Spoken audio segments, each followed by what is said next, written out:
Hey, seventh graders, we are almost done. I'm proud of you guys for everything you guys have been doing, keeping up with this. This has been very hard.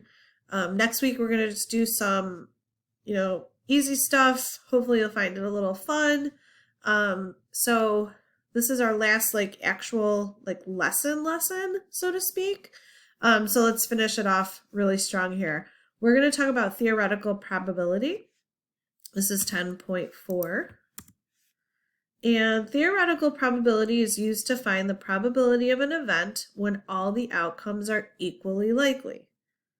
Okay?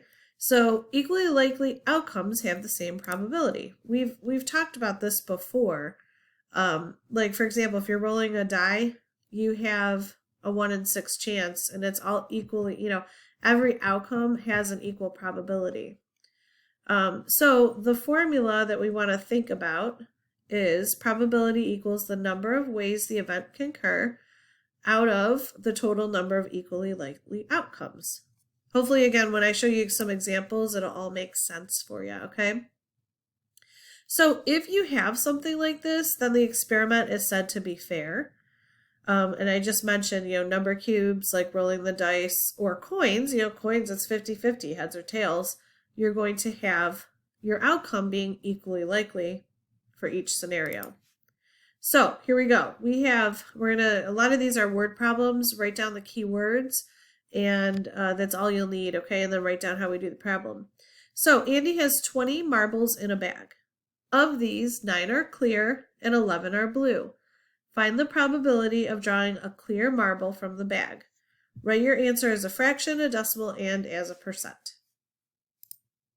Okay, so we're going to take the number of ways an event can occur divided by the total number of equally likely outcomes.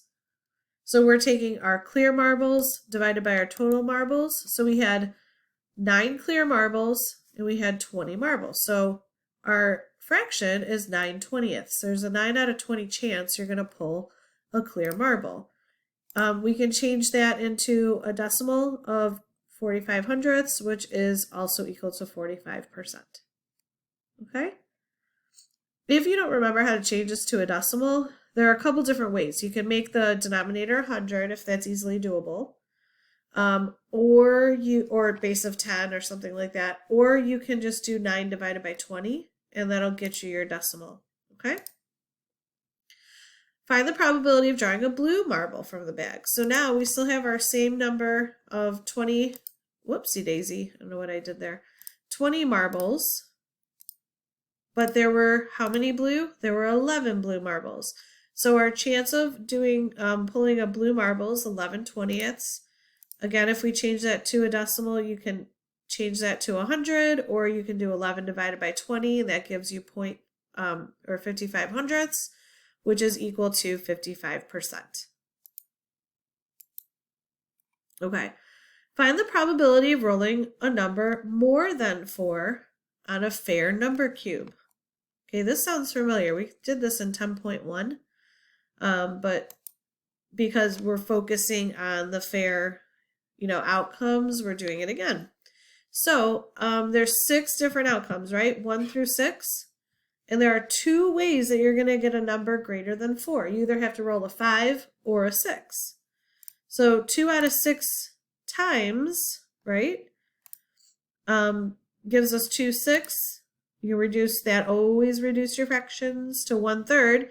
And we know that 1/3 is equivalent to 0.3 repeating, or 33%. Approximately 33%. Okay?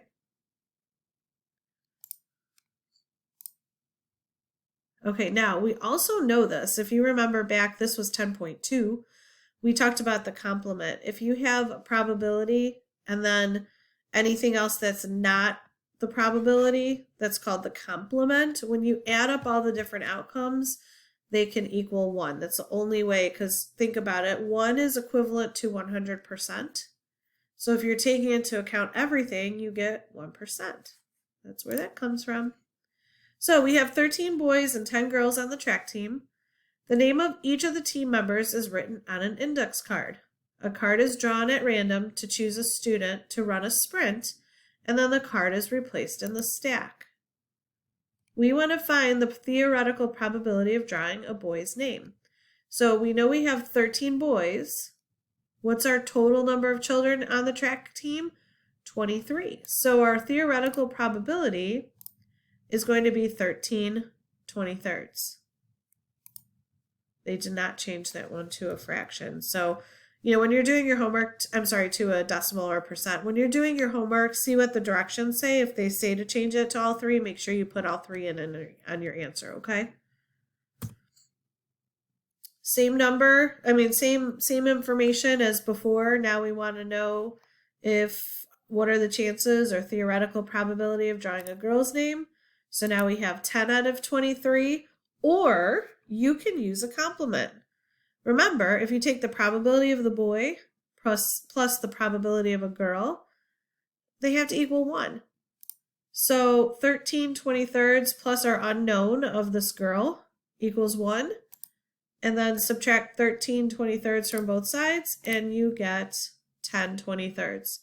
It's equally easy, probably easier if you just take that 10 out of 23. But it might not work for every problem. And like I said last week, it's just going to get harder and harder as you go along, the statistics. So it's good to know that probability plus its opposite is going to give you 1. Okay. All right, a teacher has written the name of each student on a piece of paper and placed the names in a box. She randomly draws a paper from the box to determine which student will present the answer to the problem of the day. Lots of words.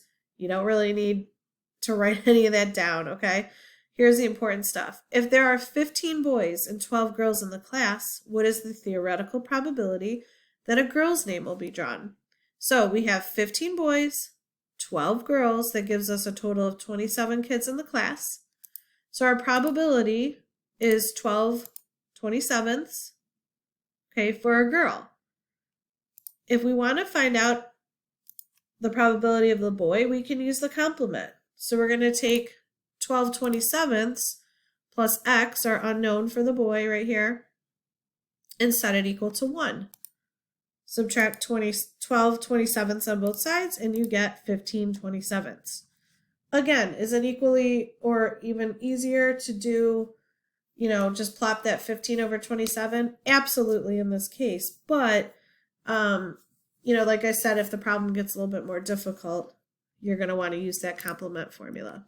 That's all I have for you today. I promised you I was going to kind of keep it short this week, and I am living up to my promise. So your homework's going to be page 420, numbers 1 to 25 odd. And I have a Google form for you on that as well.